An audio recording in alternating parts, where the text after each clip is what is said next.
waaw. doo nekk. ça va alhamdulilah. yaa ngi sant yàlla bu baax. ci jàmm. yow xam nga ni yow normalement. par expérience. yow joxuma la sax loxo saa yi nu mu demee nag. sant yàlla. mais yow duñu la gis lu bëri ah bon gisatuma la ci taan bi lu bëri daan naa la gis lu bëri mais gisatuma la. waaw dama daw town bi. da nga daw taan bi ah dama daw town bi. mais Pape. réflexe bi nga war a njëkk a am. boo duggee oto yow lan la war a doon. boo duggee ci oto rek ban réflexe. Papa Ndiaye soirée laa wax de waxuma n'importe Papa Ndiaye soirée bu duggee ci oto ban réflexe wala war a njëkk a am. franchement pour être honnête ah. avant doon na ma poser problème. mais léegi ça va. su ma defee confiance gi dawal. di dawal rek ça va. waaw ça va léegi li nga njëkk a def moom mooy. takk sama ceinture. waaw mais ni ngeen ko defee fa à la sénégalaise. à la sénégalaise ah. jël ko takk ko ci ginnaaw. non dañu doon nettoyé booy bi teg ko nii mais man ku dugg sama oto saa yi da ngay takk ceinture. kon baax na ah c'est bon ah. micro baa ngi jënd. da nga def. ça va alhamdulilah yaa ngi ci jàmm. ça va. man c'est la première fois ñu gisee. dëgg la. c'est vrai que dañ lay suivre quoi. je me rappelle expérience bu ma njëkkoon am. ci yow. moom mooy je pense que am na benn match bu ma demoon cette année. stade kii nu mu tudd Amitié. Léopold Sédar Senghor. et je t'ai vu jouer quoi. je me rappelle que j'étais vraiment impressionné. surtout parce que je t'ai trouvé très technique. dama doon wax sax que ni mais kii normalement pour man c'est un numéro 10. xam nga par rapport ak yenn c'est vrai que bon dama gis que ni sur la défense tu fais un travail bu am solo mais li ëpp solo mooy je te trouve très technique quoi par rapport ak poste bi ngay joué est-ce que loolu moo doon sa poste de prédilection. mën naa wax ne loolu laa terminé sama formation parce que jàmbaar boo doon xool ak central laa doon football. mais bon après ñëw ma dem sélection équipe nationale cadet. si lañ ma changé def ma arrière gauche. après man je sais pas la coach yi gis si man ba teg ma arrière gauche. mais bon c'est un poste qui me réussit jusque maintenant. bon bu may football foofu moom je prends du plaisir. mais amuloo benn vocation offensive c'est-à-dire que tu ne penses pas que boo nekkoon si kanam di nga gën a mën a productif. je sais pas parce que Jeux olympiques yi j'étais un peu plus haut. mais ça s'est très bien passé aussi parce que j'aime bien jouer au ballon. Voilà, j'aime toucher le ballon en fait. Tu es très technique hein. Machallah, sant yàlla. Très technique mais j'aime bien jouer au ballon en fait c'est plutôt ça. mais da ngay xare aussi. ah da ngay dem ba jeex de yow. waaw mais loolu sama liggéey la. dañ ne défenseur kañ da ngay défendre. il faut savoir défendre avant tout. mais yow ñaata kii nga def ko ñaata club nga def ko sa carrière. J'ai fait Lille, j'ai fait Reims, mais j'ai fait Crystal Palace aussi. Ah ok, tu es là-bas toujours? Ouais, je suis là-bas en ce moment. Physiquement, comment tu te sens? Je me sens super bien, je me sens en forme, sauf que voilà, c'est les matchs qui font la différence. Mais bon, man, dans mon entraîneur équipe, je me sentais bien, j'étais prêt à être sélectionné tous les matchs. Mais bon, il y a le dogal nané. Ça me chance moi jotogul, voilà ça me heure moi jotogul, lola gum. Mais bon, je fais le travail qu'il faut. Après, amna hiérarchie yo xamanteni ni mëno leen sauter ci milieu professionnel. Parfaitement. Donc voilà, da ngay xaar rek ce temps bu joté nga dugg wané né t'es encore là. Ah OK, mais est-ce que tu as joué des matchs Rennes qui fin de saison en Angleterre? J'ai joué des matchs j'ai joué le premier match en Première Ligue. J'ai joué des matchs de coupe mais malheureusement dañoo egg janvier. Le match de coupe qui devait me relancer, que j'enchaîne des matchs jusqu'à la fin, c'est je me suis déboîté l'épaule en fait. sama loxo bi moo sumeeku woon. C'est benn match. Mais est-ce que tu penses que là Pape Ndiaye soirée bi ñu xamoon il y a quelques années. Est-ce que même Pape Ndiaye soirée bi physiquement est-ce que tu te sens à 100%? Est-ce que tu penses que par rapport à ce qui t'est arrivé li ñëpp xam. Est-ce que tu penses que tu as retrouvé ta forme initiale quoi bu dëgër au top? Franchement loolu nit ñi ñoo si douté wu parce que gisuñu moom football. Mais boo demee tey club nga laaj sama entraîneur Roy Hodgson, lui il sait très bien que je suis prêt et que je suis prêt physiquement pour jouer un match entier. Ah d'accord. Loolu moom xam na ko. Man je suis conscient que sama niveau physique bu yokkul instant toll nii mënul wàññeeku. Donc ce qui reste à faire c'est de juste jouer. lan nga jàng si ndogalu yàlla. lan nga si jàng lan nga si jëlee comme jàngat. waaw li ma si jëlee comme jàngat bëri na trop parce que c'est un enchaînement des choses parce que boo xoolee sama papa maman boobu. dañ ko yóbbu woon Paris pour faj ko parce qu'il était gravement malade. Et puis moment boobu affaire bi dal ma sax il était en train de faire en chimiothérapie. Donc le vendredi ma mère s'est cassé la jambe ici au Sénégal et que le dimanche moi j'ai fait l'accident. Donc boo jugee ci yooyu c'est sûr qu'il y a des choses dans la vie qui vont changer obligé parce que après au final j'ai perdu mon père. 2 mois après je l'ai perdu. Donc voilà donc man li ma gën a xam nga yàlla moom lu mu def rek am na lu tax mu def ko parce que temps boobu ma jël pour digérer yooyu noonu yëpp temps boobu ma jël pour faju ci tamit temps boobu yooyu noonu yëpp am na ay jàngat yu ma ci def si àdduna bi tamit xam naa ne àdduna amul solo te li tax ñu nekk fii ñun sax xamuñu ko mais dañuy def lu ñu mën pour ëllëg lu ñuy fekk ji. Parce mais comment tu l'as vécu ci instant tey bi quoi c'est-à-dire que est-ce qu'à un moment tu t'es dit que c'est fini ma carrière c'est fini je ne vais plus rejouer au football. Non sur le coup j'ai direct pensé à ma jambe parce que dama xam gisuma mënuma woon amoon force si sama tànk bi ma ne peut-être que c'est fini et j'ai pensé à être même dans les nar a fini chez Chaise parce que boo gisee exemple Kevin Aner kooku noonu ci Chaise la finir donc man du ma nit rek laa mënoon naa finir noonu donc man instant toon yi moment boobu moom c'était un moment douloureux parce que booy xool tamit yi am yëpp ci famille bi tamit c'était quelque chose yoo xamante ne ni mënoo passer au-dessus. Succession d'événements quoi. Voilà succession d'événements boobu noonu nag moo tax temps bi ma jël pour digérer ko maa ngi ciy sant yàlla parce que tax na tamit ma doon ki ma doon aujourd'hui et si c'était à choisir j'allais choisir la personne que je suis aujourd'hui. Mais léegi la personne que tu es aujourd'hui lan mooy différence am ak la personne que tu étais hier.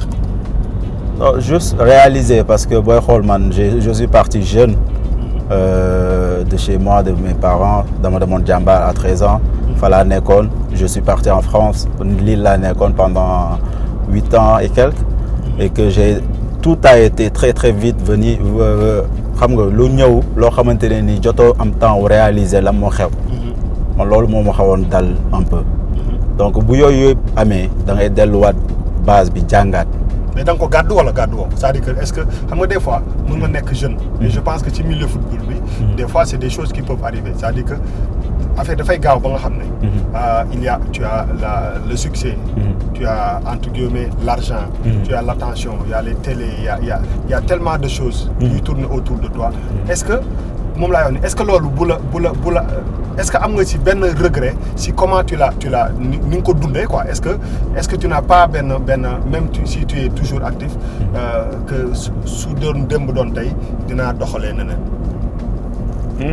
Non, je dirais pas ça parce que malgré tout j'essaie de faire les choses bien. Il y a pas trop de différence quoi, tu vois ce que je veux dire. Mais sauf que moment yooyu noonu am na yu bëri doo ko mën a réaliser. am na yu bëri yoo xamante ne nii ñi ngay àndal buñ la ko dul wax. yow mënoo ko réaliser. te boo amee ay ndok des fois. da ngay def recul.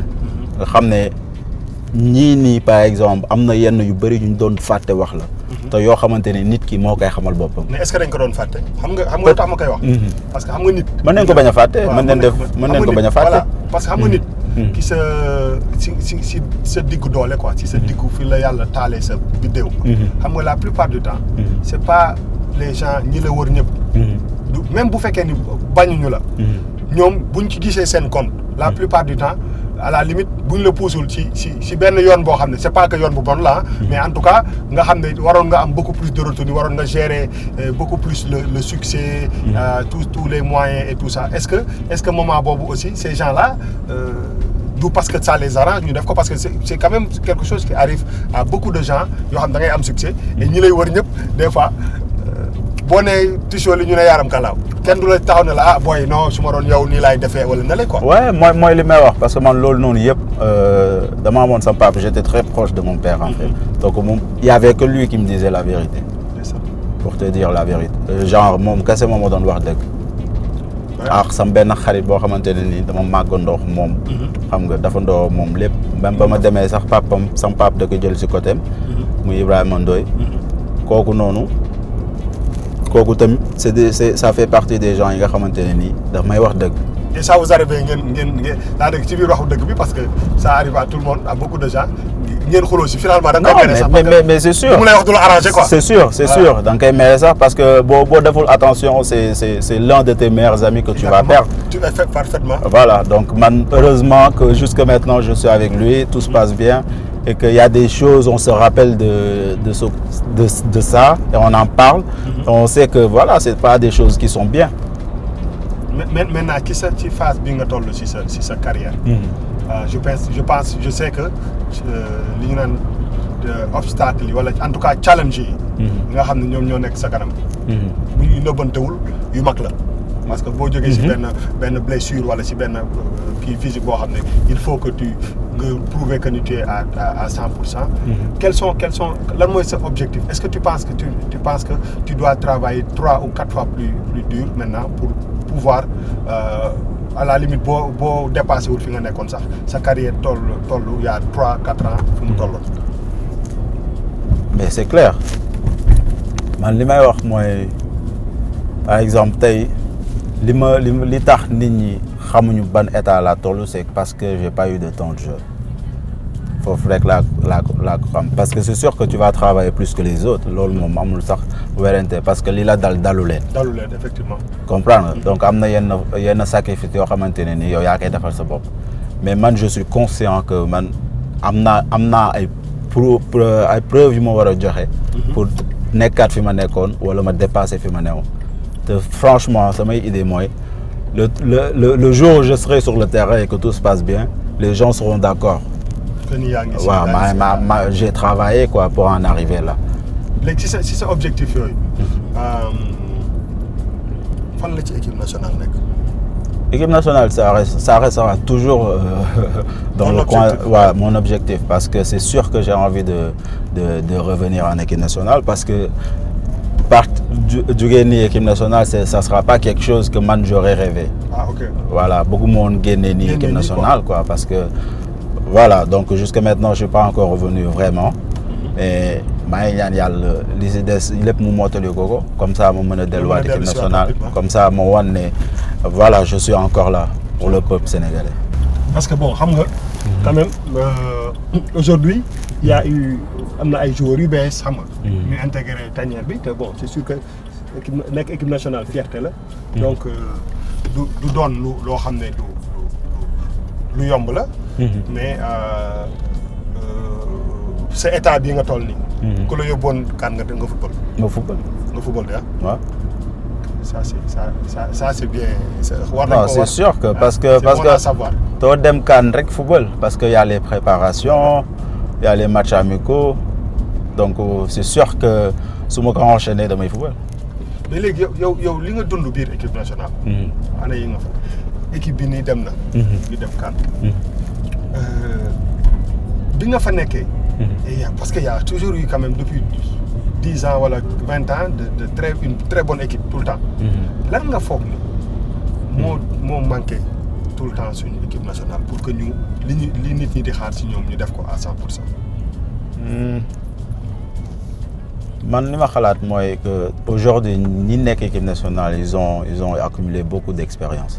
expérience bi ñu am tey franchement bëri na par rapport à parce que booy xool tey équipe bu 2012 bi ñoo fa nekk ñëpp xamante ne dañoo yàgg.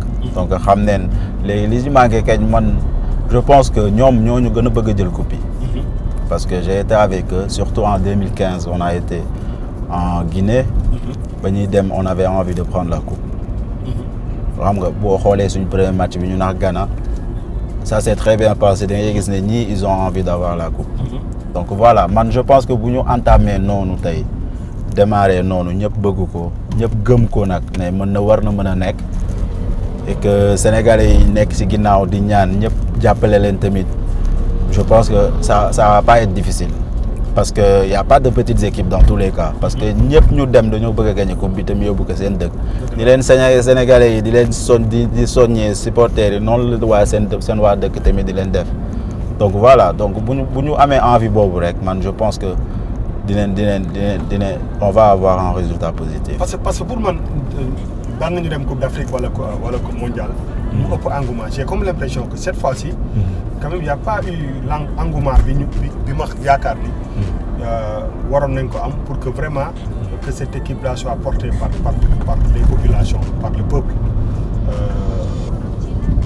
léegi ñun aussi est-ce que du parce que en fait à chaque fois effectivement mën nañu entamer benn tournoi mu baax mais à chaque fois bu ñu eggee ci moment décisif yi voilà y a une certaine déception boo xam ne finalement day dem ba nit ne ñi daal dañuy tas sa yaakaar donc loolu aussi moom la dama ko doon laaj Idrissa Gana Gueye keroog quoi ma ne est-ce que aussi jotul ñu xool un peu li nga xam ne moo ñu manqué en dehors d'avoir ay joueurs yu mag yoo xam ne dañu joué ci championnat yi gën a mag est-ce que jotul ñu xool lan moo ñu manqué pour que ñu mën a am prétention wu jël coupe d'Afrique ni ko fii parce que demi-finale yëpp honnêtement pour gars yu bëri moom ak presque toog premier tour mooy yëpp gars yi ils veulent la coupe et j'ai comme l'impression que gars yi mënuñu comprendre ñoo am tous ces joueurs là et que qu'on ne puisse pas quand même indi une fois ne serait-ce une fois la coupe d'Afrique. Ah, mais le problème c'est que c'est pas la feuille de match qui joue. C'est les gens qui sont sur le terrain parce qu'il y a le nom et la personne qui est sur le terrain. Et bu may ñëw c'est engouement bi ngay wax je pense que c'est un travail d'intérieur. Gars yi peut-être ñooy ñëw organiser ay affaires yoo xamante ne ni public bi dinañ ci mën a am accès bu bëri. Comme ça ñoom tam ñu dund kaan bi balaa gars yi di dem. Parce que loolu tam c'est une bonne chose parce que ñoom tam joueurs yi dañoo war a sentir ne supporters yi ñu ngi seen ginnaaw. Parce que bu ñu sentir ne supporters yi ñoom gëmuñu leen. booy demee foofu tamit da nga naan ñun de toute façon suñu waa réew gëmuñu ne war nañ mën a indi coupe bi fii xam nga boo gisee ne ñoom bu ñu sentir ne supporters yi gëm nañ leen te ñu ngi seen ginnaaw ñoom ñëpp parce que c'est du 50-50 ñun dañoo soxla supporters yi pour def match bu baax. xam nga te loolu c'est important parce que ñoom ñëpp bu ñu boolowee doon benn rek je pense que amul benn problème que sur la feuille de match et que sur le terrain les gens ils sont prêts à aller jusqu'au bout pour que le Sénégal gagne. Mais lan nga foog ni mooy différence entre les équipes des 2-3 dernières années wala 4 dernières années yi ñu am ak l'équipe bi nga xam ne moom mooy équipe référence bu gars yi di gën a jël muy la génération de 2002. Et wax bi benn la mooy que les gens tout le temps se disent ok. la amoon fële en termes de mental en termes d'ambiance même ak ni équipe bi doon esprit bi ci nekkoon amul fii c'est quoi la différence entre ces deux générations pour yow? Je pense que il y a pas trop de différence mais il y a beaucoup de différence parce que yow doguma la mais yow j'ai comme l'impression bon peut-être léegi dafa changé mais pour man yow da nga am attitude 2002 guerrier nga quoi xam nga am na benn affaire boo xam ne dama koy en tout cas doon naa gis nga koy incarné mooy tu étais très très à la limite très proche du Sénégalais lambda quoi. comprendre nga. waaw mais man Sénégalais la saa man Sénégalais la 100% donc fu may mënti football ak fu ma mënti nekk dafay mel ni maa ngi football Sénégal parce que dañoo am suñu réalité am na ñu gëm tamit teg ci. Mais tu peux me reprocher tout ce que tu veux quand je suis sur le terrain, je suis sur le terrain. Je fais mon travail parce que je suis payé pour ça. Donc loolu tamit looloo tax nga gis loolu mais man je pense que képp ku dugg ci terrain pour défendre sa couleur u dëkk da nga war a mën a joxe 200%. Parce que je pense que man lu ma jàpp mooy football équipe nationale des fois sax moo gën a important football club. Parce que booy football équipe nationale tey li nga fi am ci ay match bëriwul te club bi chaque match chaque week-end yaa ngi football donc boo ñëwee sa dëkk da nga fi war a joxe image boo xamante ne tey boo ñibbee say parents dinañ mën a fier man loolu laa doon dugal sama mind en fait. Après man je pense que tous les joueurs ils ont ces qualités là mais après nag ñëpp yamuñu. ku nekk fi ngay xalaatee ak ku nekk fi nga foog ne foofu la say ay limites yam mais ñun gëm naa ne booy yi gars yi bu ñu leen jàppalee nii ñun ñëpp ñu ñaan ñu motiver leen ñoom ñu sentir ne supporters yi ñu ngi seen ginnaaw man je pense que on peut avoir un résultat positif. Je sais pas, j'ai pas dit que ça sera facile, comme si on va aller récupérer ça et venir au Sénégal. Non, positif, tu sais tout. Ouais, mais ça reste un résultat positif, tu vois. Donc voilà, loolu lañ leen di ñaanal yàlla. Man loolu laa leen di ñaanal. Je pense que Sénégalais yëpp bu ñu booloowee ñoom ñu sentir ne gars yi ngi seen ginnaaw. Je pense qu'ils vont faire un bon boulot. Mais léegi par rapport à sa carrière personnelle, je sais que tu es en Angleterre. Est-ce que tu vas y rester, voilà, tu as d'autres ambitions, tu vas changer d'équipe, voilà, tu vas rester toujours sur la même équipe? Non, j'ai une priorité qui est que je dis haut et fort, j'ai envie de jouer l'année prochaine, où que je serai. Parce que je pense que je suis prêt et je dois jouer. Donc voilà, donc là on est en train de discuter sur plusieurs solutions, mais moi la solution qui m'intéresse le plus c'est d'être sur le terrain. D'être sur le terrain, quelle que soit l'équipe qui joue. Quelle que soit l'équipe qui joue. Est-ce que tu penses que cette option-là envisageable si l'équipe évolue actuellement? Voilà, il faut changer d'équipe pour t'assurer que tu vas jouer. Tout est possible. Tout est possible. J'arrive en fin de contrat là et que je suis en train de discuter. Que ce soit avec mon club, avec mon club, je discute déjà. Donc avec d'autres, il y a des intérêts. Il y a des intérêts, mais bon, après le résultat final, pour moi, c'est d'être sur le terrain et de jouer. Mais tu veux rester en Angleterre? Ça dépend. Où est-ce que... Mais bon, à mon fois, tu es là encore, quoi. En fait, entre en France et l'Italie. Non, je pense qu'il y a tant que je peux jouer. Wow, mais bon, après, il y a des sacrifices que tu dois faire, obligé, pour revenir. Ouais, pour revenir. Voilà, donc moi je suis prêt à aller pour prendre cette challenge-là. Ah, ok, d'accord. Voilà. Maintenant, évaluer ta carrière. Am na début, am na milieu de carrière, am na fin de carrière. Fan ngay teg sa bopp? Je suis au milieu de ma carrière. Donc yaa ngi sa diggu doom. maa ngi sama diggu carrière. Tu as quel âge? J'ai 29 ans. 29 ans. 29 ans, donc am na ay 4 wala 5 années. waaw am naa 5-6 ans yu baax. yu baax ah. baax. yu baax a baax. baax a baax. Et léegi man j'ai toujours envie de poser la question à yenn kii yi quoi yenn footballeurs yi.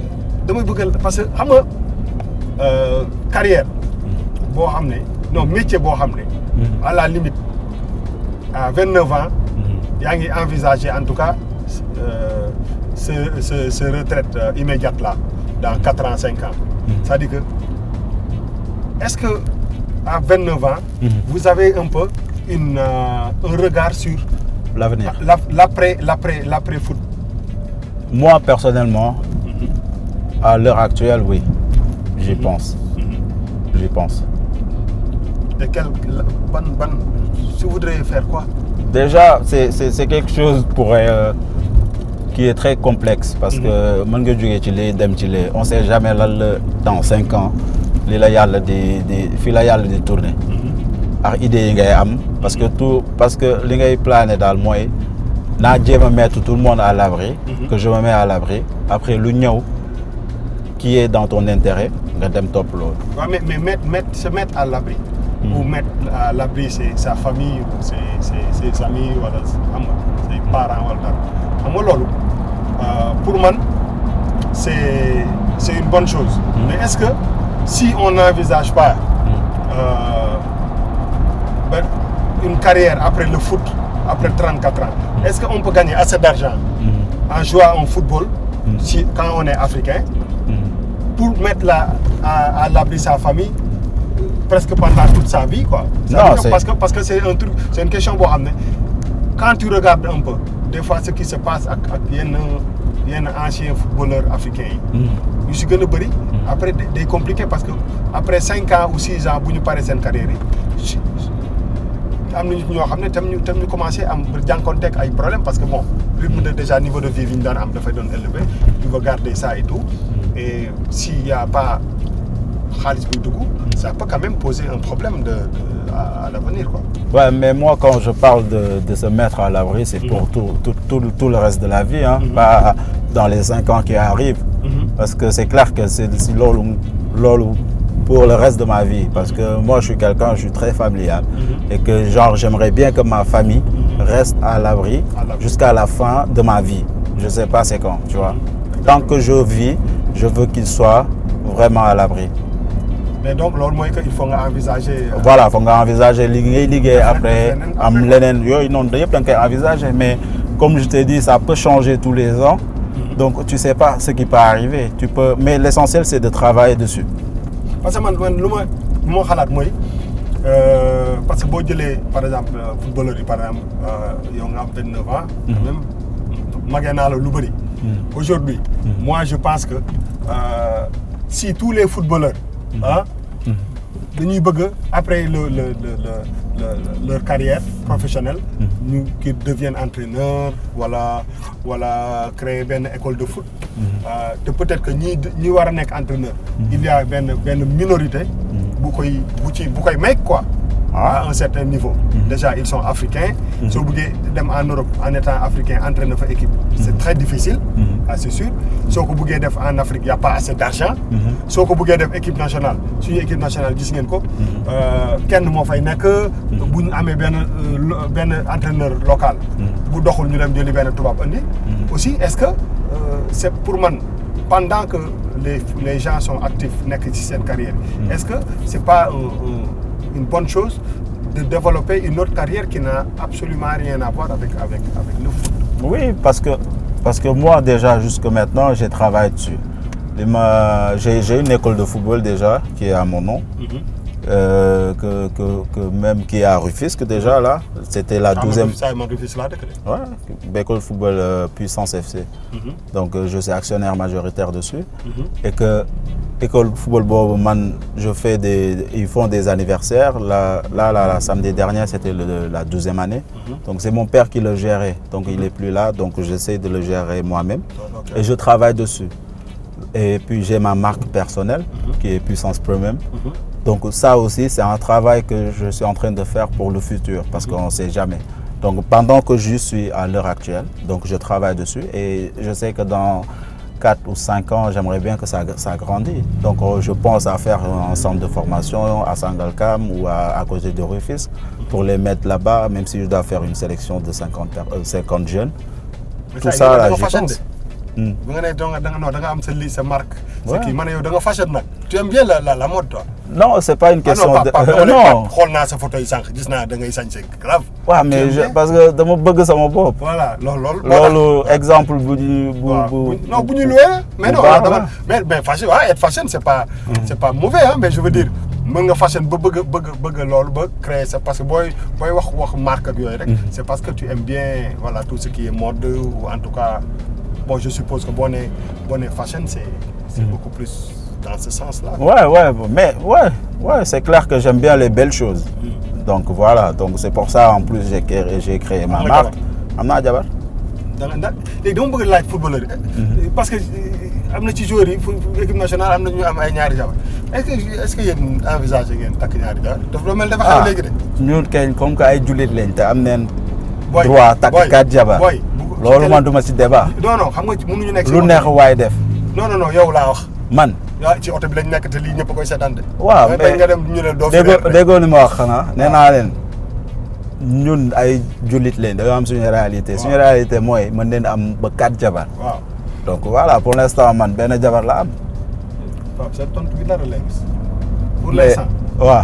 Mais mën na évoluer. Je sais pas. Tout est possible dans la vie. Je sais pas, mais loo xamante ne ni nekkul sama mind pour l'instant benn jabar la moo am. waaw parce que footballeur yor ñaari jabar ça va être compliqué ça. Am na ñoo xamante ne mën neen ko. Cheikhou de moom def na ko. Moom mën na ko man gis naa ay jabaram tamit ça va ça se passe bien. Ça se passe bien mi ngi gérer mi ngi gérer. Yéen a bokk Angleterre foofu. waaw. yow ci équipe bi kan nga ciy gën a gis. Forcément Cheikhou. Waaw damay dem këram day ñëw sama kër des fois jabaram dañuy toog invité ma la koor gi nii mu ngi ma fekk Londres donc jabaram dama daan invité. Ok ngeen di dóor foofu ay kii. Mais ça veut dire nekk Angleterre tout le temps football 2 fois ki semaine bi doo gis sa famille dans le froid là et tout ça parce que des fois xam nga ñun bu ñu nekk fii dinaan si bu gars yi booy xaalis bi leen di fay par semaine lan ngeen di daj. Non mais c'est t'as pas le temps en fait parce que sa famille ça des fois dañuy da ngay toog lu moment boo xamante ne ni doo leen mën a gis week-end bi ngay am temps génn ak ñoom. ñu xam ñu sentir ne yaa ngi fii quoi. Sinon c'est les voyages. C'est les voyages voilà c'est les voyages les gens ils se déplacent beaucoup. C'est dur hein. C'est pas facile. En plus Angleterre t'as pas de trêve internationale amoo ay Noël ay Noël décembre affaire yooyu. Oui gars yi même jour yooyu dañuy football. Voilà da ngay am Boxing Day des fois. dañ lay may journée bi rek nga nekk ak ñoom après foog nga delluwaat ak équipe bi. léegi dama am une dernière question.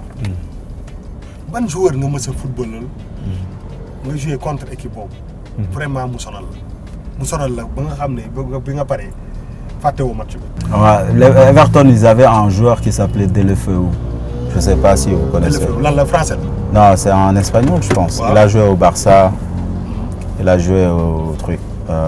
Watford la saison dernière. C'est le petit là de taille. Lui il m'a fatigué un jour franchement parce que tu vois je venais d'arriver et que il y avait des gens où parce qu'en Angleterre il y a tous les détails. Ils te montrent mais j'ai pas très bien regardé ces points forts. Ah, okay. Alors qu'il jouait à droite mais il est gaucher. Donc ce jour-là il m'a fatigué. Parce que parce que j'avais juste en tête il faut empêcher le centre. Donc à chaque fois j'allais vers empêcher le centre, il revient sur son pied gauche alors qu'il est gaucher. Et c'est compliqué. Donc c'est compliqué. Dès qu'il se met sur son pied gauche c'est compliqué. Ban mooy sa meilleur match boo def yow. nga pare nga am lan mooy sa satisfaction bi gën a rëy en fait en tant que joueur satisfaction sportive quoi de performance quoi. Non bi ma gën a neex mooy. Le jour où mon père est venu me voir en match de Première Ligue, on jouait contre Chelsea. Ouais. J'avais fait un match et que mon père, après le match, il était très fier de moi. Il m'a fait parler. Il me l'a fait savoir. Donc c'était un des bobos d'un jour, peut-être, il m'a senti né. Mon père, il a aimé mon match parce que même les matchs que les Sénégalais appréciaient, lui il n'appréciait pas parce qu'il me mettait dans sa chambre pendant 2 heures de temps. Il me dit non, tu ne dois pas faire ça. Football, il était arrière gauche aussi lui. Ah ok d'accord. Bon maintenant boo doon joxe message boole si soxna si. sa yaay. ñi la gën a jege. te ñoom ñu ngi lay seetaan lan nga leen di wax pour tëj émission bi. waaw man di leen remercier sama yaay di remercier sama jabar. te remercier sama xarit bi ma la wax Ibrahima Ndoye te remercier tamit ñi nga xamante ne nii tamit jàppale leen ma ba tey ma mën a xalaataat di football parce que tey fii li ma jógee bay xalaat naan dama bëgg football année prochaine c'est une grande chance donc voilà man ñooñu aw ma seen fay li ma leen mën a defal daal mooy tey delluwaat ci terrain bi wan leen ne li ñuy liggéey yëpp dugg na sama maañ te maa leen koy wan ci biir terrain bi di leen remercier bu baax di remercier tamit Sénégalais yëpp. Parce que message yëpp tamit maa ngi koy jot xam nga maa ngi koy jot mais franchement maa leen di remercier. parce que les gens t'aiment bien nit ñi moom man damay waxtaan ak gars yi mais les gens t'aiment bien parce que dañuy gis que ni vraiment moom laa lay wax ni quoi y a cette fougue là. boo nekkee ci terrain bi da ngay joxe li nga am yëpp. quoi noonu la ñu lay ñaanal yal na yàlla yokk yëpp. amiin yal na yàlla dolli wér. amiin parce que je pense que bu santé bi nekkee. li ci des man aw ma doute que ni non seulement. sa carrière professionnelle. yàlla dina ci gën a def lu baax mais aussi même ce retour ci tanière bi. ci équipe nationale ñaanal gars yi aussi ñu am. waaw ñu am surtout vraiment ñu def CAN bu nice. encourager leen. et yàlla na ko yàlla def. amiin. merci mon frère léegi nag maa ngi ñëw ubbil la. merci beaucoup am naa benn cadeau bu ñu génnee laa la koy jox. non amul benn problème. jaajëf merci beaucoup.